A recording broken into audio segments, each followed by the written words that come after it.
एक लड़की police station आती है और वो जासूस मेहुल से मिलती है।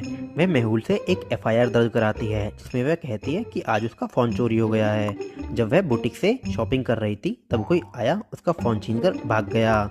मेहुल सीसीटीवी फुटेज के आधार पर 3 लोगों को हिरासत में लेते हैं और तीनों से पूछताछ करते हैं। पूछताछ के दौरान तीनों अपने आप को निर्दोष साबित करने के लिए कहते हैं कि वो तीनों निर्दोष हैं। मेहुल फिर इन तीनों का सेलफोन लेते हैं और सेलफोन लेते ही वो पता कर लेते हैं कि कौन चोर है। माइंडेड फैमिली, क्या आप ये फोटो देखकर बता सकते हैं कि इन तीनों में से कौन चोर है? सोचिए सोचिए और कमेंट करके अपना आंसर बताइए।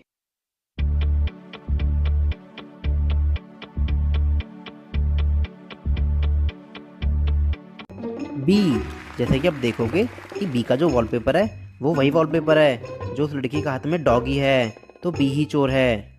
सारा ने ऑफिस के लंच के लिए सैंडविच खरीदे थे और उसने वह ले जाकर फ्रिज में रखा था। जब वह दोपहर के भोजन के लिए आई तो उसका दोपहर का भोजन गायब था। उसके सैंडविच का जो फॉइल पेपर था वो नीचे फर्श पे पड़ा हुआ था। वह अपने 3 दोस्तों से पूछताछ करने लगती है।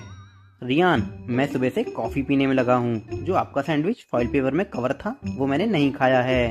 कियारा, मेरे पास दोपहर के भोजन के लिए डोमिनोज पिज़्ज़ा था, मैंने डोमिनोज से पिज़्ज़ा मंगाया था। केन, मैं तो प्रोजेक्ट की तैयारी में लगा हुआ हूँ, मैंने तो सुबह से अपना ब्रेकफास्ट भी नहीं किया। इन तीनों के बयानों के आधार पर क्या आप बता सकते हैं कि किसने सैंडविच चुराया होगा? सोचिए सोचिए और कमेंट में अपना आंसर बताइए।